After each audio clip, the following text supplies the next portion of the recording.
And welcome to Satsuko Speaks. Today is Wednesday, January 17th, I think, and this is episode 189. I'm Amy Beth, also known as the Fat Squirrel on Ravelry, and the Fat SQRRL on Instagram.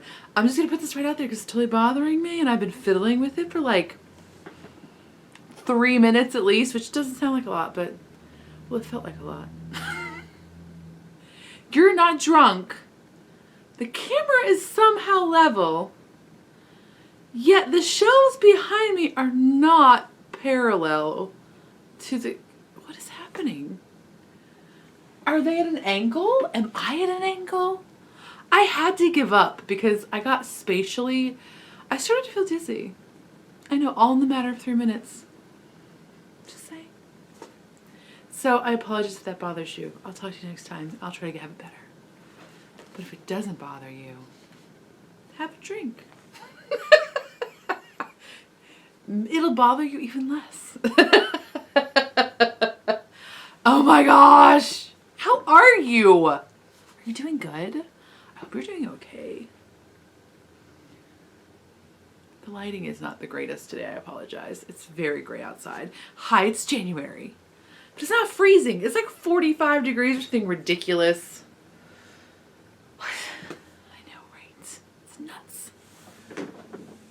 Everything is kooky wacky. Today's episode will have shenanigans. It'll have From the Boards. It'll have shameless self-promotion, but that'll be at the end, even though I just said it now. But I looked at the thing, and so I had to say the thing. And it'll have some spinning. What? And it will have, what's that other thing I do? Knitting. I'll have all those things. Are you kidding me? I know, right? Really should have worn a hat. My hair's gonna drive me crazy. Okay, I'm keep going. Also, I did not shower for you, but hey, the lighting, while not great, is kind of forgiving of the greasiness in my hair. I'm just conserving water and the microorganisms on my skin because they're important to my health. I'm not just not showering for the fun of it. I have responsibilities to like the Horton Hears a Who level of microorganisms existing on my skin right now. By the way, don't let my daughter see this because she hates to shower. She currently showers twice a week. I know some of you are going to be appalled. She's fine. She does not stink. She's fine. Some of you are like, yeah, that's really normal. That's really normal for us too. I'm just saying. I know some of you are judging. Feel free. It's okay. Judge. But don't tell her I said that because she is advocating for less than 2 times a week showering. Because that, like, you know... By the time, you know, you actually stop what you're doing, take clothes off, get in the shower, clean thyself, get out of the shower, dry off, and put clothes back on, you know, that is like a 14-minute process that really cuts into her Minecraft and YouTube time. So she would really like to cut that inefficiency out of her life.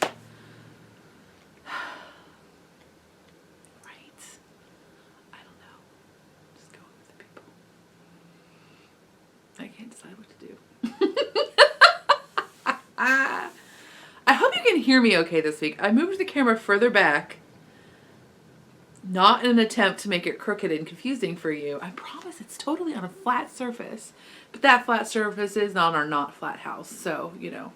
But it's on the same room. It should be plumb or something. Whatever. So hopefully you can hear me. I just put it back there further so maybe you didn't hear me quite so much breathing because my nasal patches are too small for the rest of my body. So I cannot take enough oxygen into my body through my nose. So I breathe through my mouth like a perhaps Neanderthal, but who knows because we don't know how they breathed. We don't know how they breathed. See? Neanderthals are really mean. Anyway, let's get right into it, people. Shenanigans! I know, it's pitiful when you have to put down your shenanigans. Oh my gosh, the shenanigans. So, let's see, was it Tuesday? It must have been Tuesday. Yes, it was in fact Tuesday. Tuesday, I decided in the morning, I had talked to my bestie who lives in Kentucky. I had talked to her, I know, I'm in Indiana, right? We touch. but somehow our houses are like 3.5 hours apart, which is really not that far. But when you're transporting human beings under the age of like 15, it becomes farther. And also we both have old cars, and like my car's fine, but you know what I mean. It just complicates life, right? Not all of us have air conditioners, so summer's complicated, and that's when our children, of course, are available to move around freely. So I talked to her, and it was like great conversation, and we were just like, yeah, woo woo. And then I was like, I got Tuesday, I started to do my work, and I was like, you know what? I am just gonna go see my friend. I'm gonna just ask her if she's got a weekend free in May, and we're gonna like go down to the, what's that part? Cumberland Falls. I'm so sorry, this cricket thing is really distracting me. We're gonna go down to Cumberland Falls. We're gonna get a cabinet that has Wi-Fi because we want our children to be entertained so that we don't have to entertain them, so that we can actually communicate with one another. I don't care if that's the lazy way out, but it's totally happening. Okay, so that was what was happening in my head. So I like looked at the cat, I was like, oh, and then I looked on the like, what's that thing? The Airbnb to see if there's something better. And I was like, I am just gonna do it. I deserve this. I'm just gonna do it. I wanna go to that park, we're gonna hike, and then we're gonna get those kids all tired out, and we're gonna come home, we're gonna eat some delicious sandwiches. Man, that woman makes a good sandwich. She makes a good sandwich. And then it's gonna be amazing. So I like finally like figured out which weekend we could go, and then I sent her the little message that said, we're gonna do this. And she said, and I said, which one of these weekends could you do? And then she replied back, I do any but this weekend. And I was like, all right. And literally 20 minutes after I decide to do this thing, I go into my kitchen, and the doorway between my kitchen and my bathroom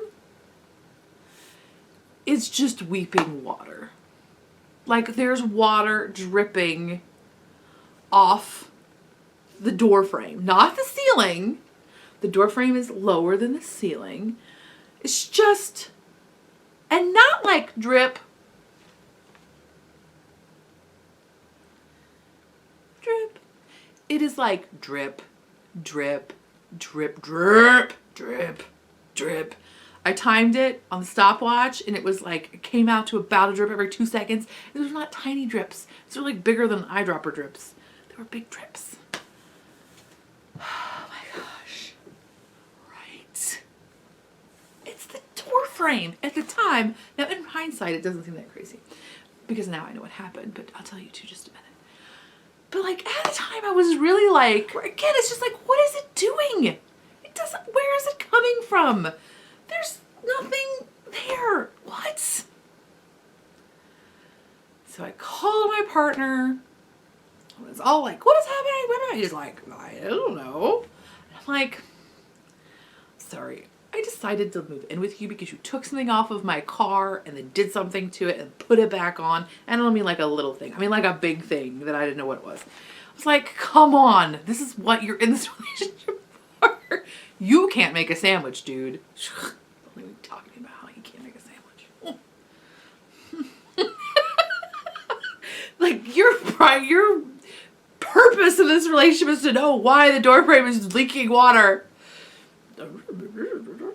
So his suggestion is for me to call or like go over. I don't even have this man's phone number, to like this sketchy dude who lives behind. He's not sketchy. Like he's not sketchy like I'm afraid of him sketchy. I'm just like, I don't want to be his friend kind of person, you know? Just saying. We might differ on some fundamental way. I don't want to just like sidle up there. Do you know what I mean? I'm going to edit this story so heavily. I'm such a jerk. Anyway, so then he calls somebody, and I'm all like, I don't even know what's happening. I don't know what looks like above. We have a 2-story house, by the way, and this is on the first story this is happening. And he calls me back and he's like, well, call the roofer to come in, because we did just have our roof replaced like 3 years ago. So I guess like our roofer is on retainer or something still in case something bad happens. It was kind of just one of those, I don't know what to do, process of elimination kind of things. So I call the roofer and he's like, I don't think it's the roof. And I'm like, I know, but could you just come and tell me that it's not? Could you just like look at the roof? I mean, we did give you a lot of money 3 years ago. You should just come and just, let's pretend. So they came the next morning. This is like at 2:30 that I realized that our lives were falling apart. Okay, that's gross overstatement. That is serious hyperbole. I apologize. But maybe our house was falling apart. That was not hyperbolic at the time. So the roofer dudes come over the next morning. And like, in my defense, originally when it first started leaking, we had just had a snow that melted and it was rainy, and like, it didn't seem that crazy that it could potentially, like, there could be like a reservoir of water and our house is so higgledy-piggledy. I'm imagining that again, somehow a bird that had its nest in our porch ended up in our basement. Like, okay, so there's weird, mysterious stuff happening in this house. I'm just saying. Like, it didn't seem that crazy that there could be like direct line from, especially since the doorway where it's leaking, that part of the house is like an additional add-on after the fact, and it's even sketchier than the regular sketchy house. Just saying. So it just didn't seem that far-fetched that it could be the roof, even though it was on the first floor. Because again, what else is it? Oh, by the way, there's nothing wet upstairs. Like, there's a bathroom above that, like off to this, like in the nearby adjacency. Like, not directly above it, but I mean, the room is above it, the water's, you know what I mean? So, what am I talking about? I don't even know. Oh, so there's nothing wet upstairs. Everything is working upstairs. I have put the bathroom off limits as soon as I saw the leak, but everything is working. The water is in the toilet bowl, so it's not like it, I mean, I don't know how things work, but to me, if there was like a line that was broken in the sewage, it would seem how like that would, my husband was like, no, this doesn't happen because it has to go up the thing and go down, but so, okay, but whatever. Like, nothing is crazy upstairs. I'm touching everything. I mean, like, literally, I'm like trying to find any sort of dampness. I may have taken a paper towel and like pushed it up against all of the places where pipes went down into the ground just to make sure it's like holding the mirror above the dying person's mouth to see if they're breathing kind of thing. That was not even, okay. So I'm like, I don't know what it is. Okay, so the roofers come inside. They do that classic, like, what I think of as like, old school dude thing where they just like look at it and they're like, yeah, you're in trouble. I mean, it's definitely not. And by this time, I also am like, it's not the roof, because it has been a constant leak the whole time. It has not changed in its frequency. I mean, there's slightly more dripping, but I think that's just because the door frame is like saturated at this point, so the water's flowing more easily. So I'm like, oh, whatever. I mean, I know, but like, I do need a professional person to confirm. And again, you're not charging me anything to come out because I already gave you all the dollars in the world. So the team of them are like, yeah, it's totally not the roof. They go outside, they look at the roof, and really, quite frankly, they don't even get on the roof. They're just like, yeah, it's not happening. I'm like, I know. Okay, fine, you get it. But I had to have you come out. So then he's like, you need to call a plumber immediately. And I'm like, oh, okay, finally this Angie's List subscription is going to pay off, I guess. Not that we haven't used it before, but you know what I mean. That $8 a year, I better get my $8 worth out of it. So, what am I talking? I don't even know. So I go and I find the plumber. I call a plumber that has very good ratings. I call the plumber and he's like, we can't get out there forever. I'm like, he gives me some other plumber to call, and I look that plumber up, and that plumber is just, I think, a dude. And I have already been burnt by just dudes before, so I'm not calling him.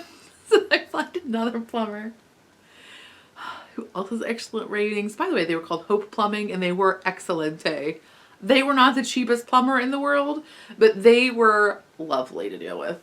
So they came out the next day because I didn't have anything that day. So they didn't come out till the next day. But they did come out in the beginning of their service window, which is always a treat. By the way, I totally have like a giant plastic bin underneath the drippy thing. My husband is convinced that it's our toilet that is like somehow like just how would it be a constant leak? He's convinced that that's it. I think he's convinced that's it because he thinks he should have gotten the thing that was wrong with the toilet fixed a long time ago, and so he thinks it's his fault that this is happening, and he feels really bad, which I totally get. I would totally do that too. But I'm like, I don't think that's what it is because it seems like it's a supply line. And I talk to the plumbing people. I'm like, I think it's a supply line because it's constant and it's never changing. The water is not foul that is dripping out of my ceiling. Thank goodness aside. But it just smells like wood. It does like not smell great. It doesn't smell like nice wood. It smells like 100-year-old wood.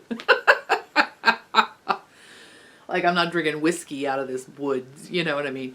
But so, and that is in fact what it was. The man, I totally chickened out and ran away before the plumber got here. I mean, literally I did have to, by the way, the timing of this leak was perfect. I had just the day that I was like fantasizing about going on a vacation for, and by the way, for like 2 days, not like a big vacation, but the day that I was fantasizing about that, I was just finishing up all of the shipping for the national parks orders. Thank goodness. So I wasn't trying to do work with this like whole thing going on and people coming in and out and all this stuff. I mean, I was working, but it wasn't like to a deadline working. So thank you, universe. There are other positive things which I'll talk about in a minute. But oh, so I did chicken out. I did legitimately have to take your stuff to the post office to give it to my nice post office lady so that she could send them out to you, the bags that it was, what did I say? It wasn't National Parks. Did I say that? I meant it was like the winter pre-order that went out. So, and the National Parks fabric hadn't come yet. It just came, by the way. Yay, I got it all cut. So I did that, and then I went to the grocery. Oh no, I had to return something. I went to do a return, and then I may have delayed a bit at the Target when I was returning the thing I needed to return because I was really afraid to come home to deal with the plumber. Not afraid, but just like hesitant, you know? So then I come home, and the plumber is like 26 years old. He's super cute. I mean, just cute. Like, he is attractive, but he's just very cute. And he is feeling very bad because he still can't find the leak. He's been there like an hour by this point. And he's caught a hole. My husband met me like at the garage, was like, there is a hole in the ceiling. I'm like, well, no joke. Because how else would you figure out what's going on? There's like a hole in the ceiling and he's up there just consternation, just trying to figure. He's feeling very bad because he's like, he said to us, if there was another guy out here, I feel like he could just find this in like 5 minutes. He's like, and he's very apologetic, and we're like, dude, it's cool. You're not even hourly. Like, if you were hourly, I might be a little bit like, hey, but whatever, it's fine. So finally he finds the leak, and it's just like this little tiny pinhole leak that's in a supply line for our sink that's upstairs. I'm totally right. I'm just saying. I did take note on the scorecard. Don't fear. I'm petty. Okay. So it's this tiny little leak, but what had happened is, I guess our kitchen originally, the ceiling was probably plaster. I'm guessing because a lot of our houses plaster still. And apparently they took out the ceiling. I'm guessing when they, they took the ceiling out, and I guess plaster takes up more room than drywall. So they actually put up 2 layers. Okay, this is what we think. I don't know if this really happened, but there's actually 2 layers of drywall in our kitchen. I'm assuming again to take up this extra space between the wall and the ceiling. That's what I'm guessing. And so there was so much drywall that was able to absorb the water that's why it took forever for us to realize it was like this tiny little leak. And B, why it was impossible to find, because it had like, by the time the little dude was like cutting into the ceiling, it had saturated this huge portion of the drywall of the second layer of drywall. Oh my gosh, really, people?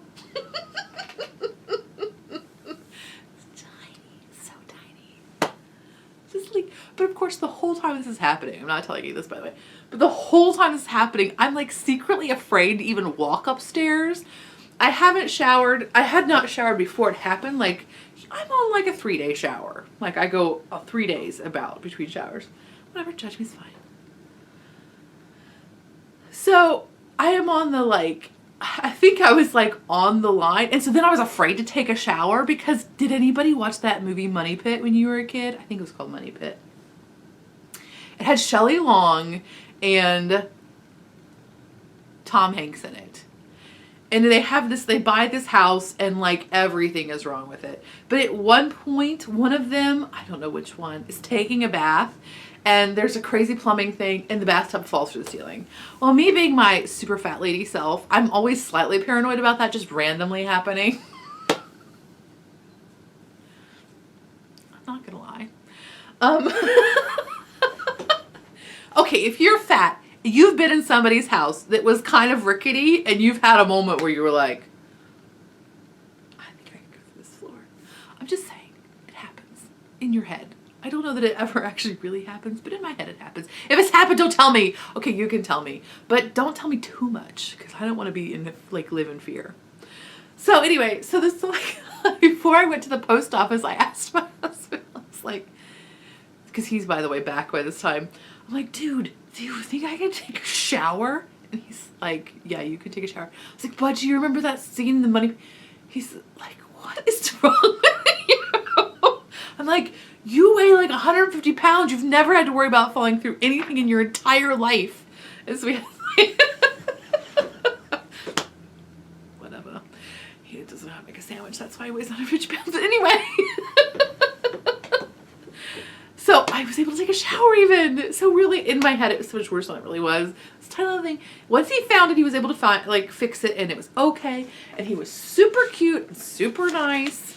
And there was no haggling. I mean, he did give us 700 things he could fix around our house. And I'm like, yeah, honey, I know. Yeah, we totally know this place is a wreck. But he was not pushy about it. And I want to tell you, that's one of the nice things about getting older. I'm 38 now. I know I'm not old. I know. I'm just saying. I am older than I used to be. Now, this young man was surprisingly young. But the gentleman who came over about the roof, they were totally older than me. But the nice thing is, as you get older, those people become way less intimidating. 26-year-old me would have been freaked out. I mean, literal unable to function, anxiety, hyperventilating, vomiting over things. Sorry, that was probably too in mine, but whatever. I would have been messed up. I probably would have just left. I probably would just burned the house down. I mean, I'm not even, that's maybe this much exaggeration. That is, that's all that it was. I would totally think, maybe I should just burn this house down. Rather than have to deal with the people who are going to fix it. And I still am totally freaked out about people in the house and it makes me very uncomfortable. But I did not at one point think I should burn the house down before I had to interact with these work people, these tradesmen. So yay, getting older. Pump. Makes life easier. Also, I will say that in the other positive experiences, or the positive things about this house, or about this experience, whatever, words and stuff. There's that, this is why we can't have nice things.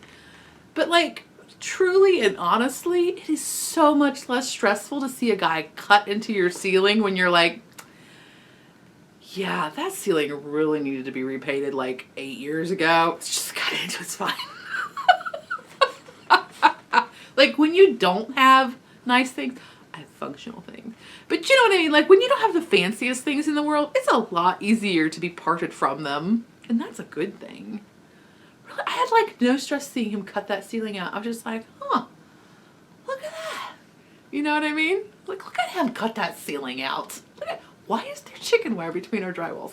I'm not even kidding you. There was not chicken wire, but it's something like it. What? Hi, Annie.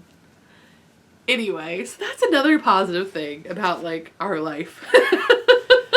Okay, now it's time for From the Boards. Yeah.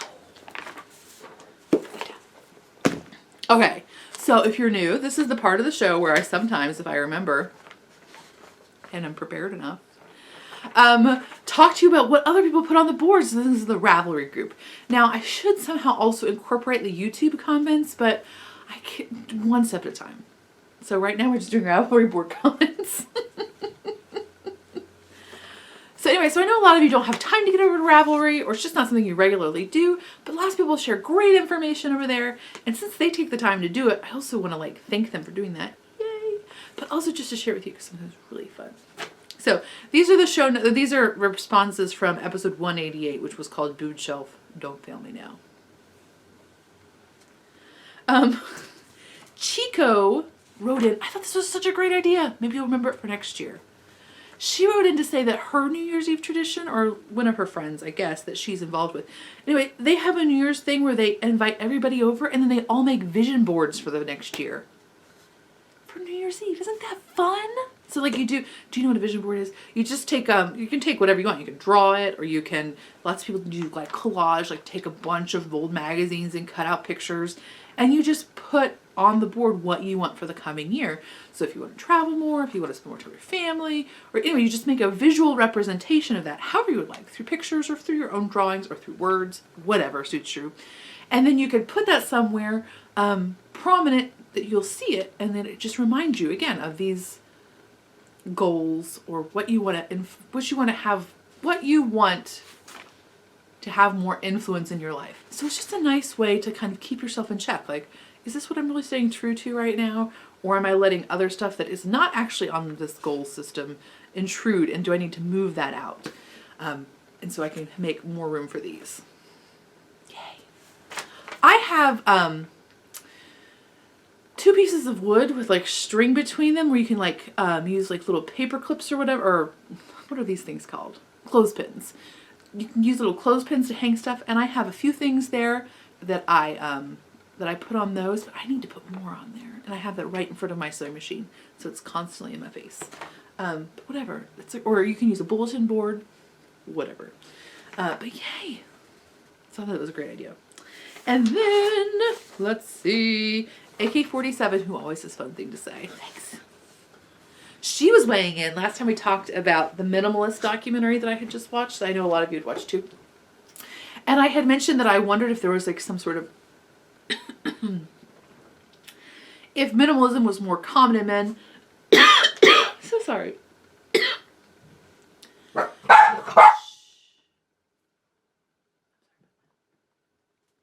If minimalism was more common in men, because it seems like I see on documentaries and features and things like that. And again, it's just maybe my own, it's not scientific at all, so I'm telling you. It just seems like I see more men. Is that truly because there are more men in the movement, or are their voices just heard more readily? What's going on with that? Excuse me. So she weighed in, and she is a rock climber. So she has 2 experiences where she lived in a van within like a rock climbing community. And she did this once in 2007 with a friend in New Zealand. How awesome are you? Super awesome. And then she did it in 2016, Washington, Oregon, California, with her husband. So, which are both her climbing partners as well. And so she said back in 2007 in New Zealand, there were about 3 guys for every gal. But in 2016 on the west coast of the United States, she kind of had a direct community of about 24 people, and it was much more evenly split. And in fact, there were even more solo women. She said last time, like in 2007, that if there were women, they were more likely to be in a couple. Not that there weren't any solo women, but there's more likely to be as a part of a couple. She didn't differentiate if that was, I assume male, female, but whatever. Not that matters. Anyway. And then she also says that, so within the rock climbing communities at national parks, she says that she observed traditionally, or usually more guys than girls again. So for the most part, she said it was pretty even nowadays. And she mentioned one thing that was really cool is that, so she's mentioned one thing that potentially could skew her observations is that, again, she's existing within this rock climbing community, and that within this community, she feels like women climbers, are usually going to be independent confident, that's what the word was, independent, confident athletes, so that they might be more motivated than a general population would be to be doing this on their own. But she said that also, she says, generally women feel more safe in this community because they are afforded more respect within the community than they might be, again, in a general population. So that may skew it. But anyway, I thought that was interesting. And then, and part of that was, see, somebody else had something similar-ish, right? Oh, because Simply Stashless wanted to point out, just to remind us that, and this is, I find this is true, that a lot of the tiny house people that I see, again, this is not scientific in any way, but anyway, a lot of this seems like more tiny house people are women. So I don't know. And is that, like, again, what are the motivations? And there's not going to be one motivation, but is it because that is a more affordable and sustainable lifestyle that you don't have to be part of? But I mean, it has to be said that, like, again, as a single person, but especially as a single woman, because statistically our incomes are significantly less than our male counterparts, that there is a lot of desirability. That's not really the word I want. I'm just thinking. But there's the ability to have a home that you independently support so that you're not reliant on another person, whether that be a romantic partner that you're sharing space with or a non-romantic partner that you're sharing space with, but that you could independently have your own space and not be reliant on another human being is kind of, there's not a lot of other ways to do it. And so what part of the tiny house movement is that versus just strict minimalism? It's just it's so interesting. Layman, I don't know anything about it, but it's interesting. Sorry, hopefully I remember to edit that out. I had to stop Olive because she was squeaking what we call her ducky Momo, which is, here, I'll show you. Oh, if that's you're gonna see me, but this tiny little Kong thing, which we've had for her whole life, and she's somehow the only thing, there's 3 of these. She has a beaver, this, and a frog that she has not managed to destroy, but everything else has been destroyed. But it has the loudest squeaker in it, and she just squeaks it nonstop. So anyway, hopefully, so back to the boards. Lou Lee wants to share that also the Frixion pins. I remember I talked about those briefly last time, which are the ones that erase with heat. The crazy thing about them is, yes, the friction, the heat of the friction, or an iron if you're a quilter or a seamstress or whatever, or just like to have fun with an iron, that makes them disappear. But if they go below a certain temperature, and I don't know what the exact temperature is, but if you freeze them, or if they're even exposed to outdoor climate that is below a certain temperature, the markings will show back up. But anyway, that is a fun thing about those. So thanks for reminding me. Okay, and then almost done. Oh, so we were talking. Okay, so I think this is all tying in with. Yes. Okay. So the rest is tying in with the last time I mentioned that I was keeping a log of things I didn't buy, which by the way has been so fun. It makes me feel very self-righteous. Which is a feeling I don't deny and enjoy. But so here's some tips from other folks. The Crafty Vegan says that amongst other things this time of year, she starts to unsubscribe from mailings that she finds the most tempting. So like webs, nitpicks, things like that. I will also say one thing that has helped me is that I use Malia, Rhymes with Maria told me about Inbox, which is just an app. I believe it's just for Gmail. Anyway, it groups all of your incoming emails into like promotions and finance, and so it automatically groups them. B, you can decide where you want to put things. Like if it puts something where you don't want it to be, you can change it, and it'll automatically send everything else from that email address into that correct folder. So basically, but the nice thing about it is they don't send you like pop notifications on those, right? So everything goes into that promotions folder. I never have to feel like, I need to know if L Bean's gonna have a sale. I need to know if Webb's is gonna have free shipping one day.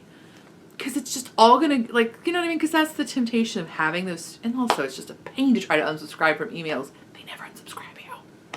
But anyway, so it just sends them all into those folders. So if you do have to go, like, oh, I do need something from Webs, you can go into your folder and see if there's any promotions that apply to you, but otherwise you're not constantly tempted. So thanks. Thanks to Crafty Vegan and Rhymes with Maria. And then, ooh, I forgot to talk about that. Oh, then Indigo Montana says that one of the things she does too to help her decide if she wants to do this, and I do this all the time too, it's a great thing, is to decide if it's worth your hours. So, say I make, for the ease of discussion and round numbers, I make $20 an hour. So if this thing costs $40, am I willing to work for 2 hours to buy that thing? Or can I make something else happen? Right? I've found in many different times in my life that that was a very helpful thing. Now that I don't have a specific income, it's slightly less helpful for me, but I do often say to Tova when she wants something that I think she doesn't really, that she wants in a moment rather than for real, I will tell her, like, I have to sew 25 bags to purchase that item. And that gives her a better understanding. She says that Indigo Montana says she does this with her children as well. And it does help them understand more, like what that little thing that they think, ooh, that Lego set looks really fun. I'm going to play this. It'll be so fun. Okay, mommy has to sell and sew 15 bags to make that much money. Like, do you really think it's worth that to you? Sometimes she still thinks it is, but you know. Then I'm going to teach you to sew, and you're going to sew 15. So anyway, so yay, thanks Indigo Montana for reminding us. Serafina adds in that she also keeps an I didn't buy that log. If nothing else, for a positive reaffirmation when she does buy something and she knows that like she's going to feel like guilty or like maybe she should, but that she can, when she does end up buying something, she can say, hey, yes, I bought this thing. But for this thing I did not buy like these 40 things. Also, if you had to clean out your refrigerator and you felt alone, you're not. We all have the shame resin, that weird stuff that's in the bottom of your refrigerator. Okay, not all of us, but there are at least 7 other humans, I think, who chimed in that they understand what the shame resin is. You're not alone. It's okay. Okay, maybe I should talk about knitting and spinning. Maybe! Okay, so I'll tell you that. I'm spinning some more stuff too, but let me just skip that and we'll talk about that next time. Okay, so I finished stuff. What? I finished my Knit Spin Farm bats. Oh my gosh, it's so pretty. Excuse me. I finished my Knit Spin Farm bats and they're gorgeous. So these are 2 bats that I think I purchased at the Knitting Pipeline Retreat last year. And they're all natural with tons of beautiful sari silk in them and their flamey orange goodness. And they were super fun to spin. And I chain plied them. And let's see, I had 2 of them, which I think was like 6.5 ounces. Maybe 7. And so I woolen spun those and then chain plied them, and I have 314 yards. It's so nice. I'm very pleased with it. And it's so orange. Dreamy. And then the other thing I finished was I did 1 ply. The dark green is Gnome Spun Debulé in the It's Not Easy Being Green colorway. And then the multi is Three Waters Farm Merino in the Camellia Forest. And so this one I spun woolen, because I mostly spin, I mean, not like super cool woolen, but basically more woolen than not. And then this one I spun more worsted than not. I mean, I didn't, like the Debulé especially, I had moments where I realized I was doing more of a woolen spin. Wink.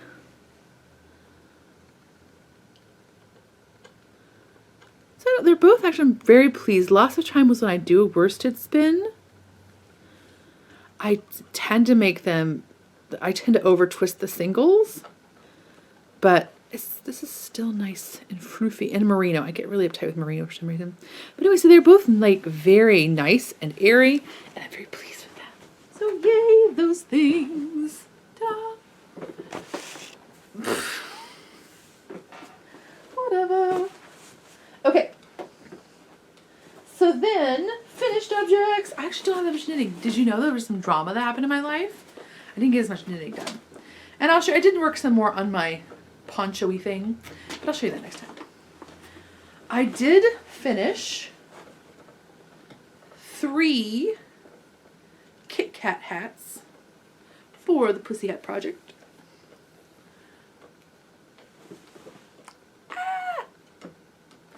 So this is one of 3, and they are knit with, these are all these 3 were knit with Cascade Eco Plus, and I don't know what color this way is. I think, quite frankly, I think it's a number.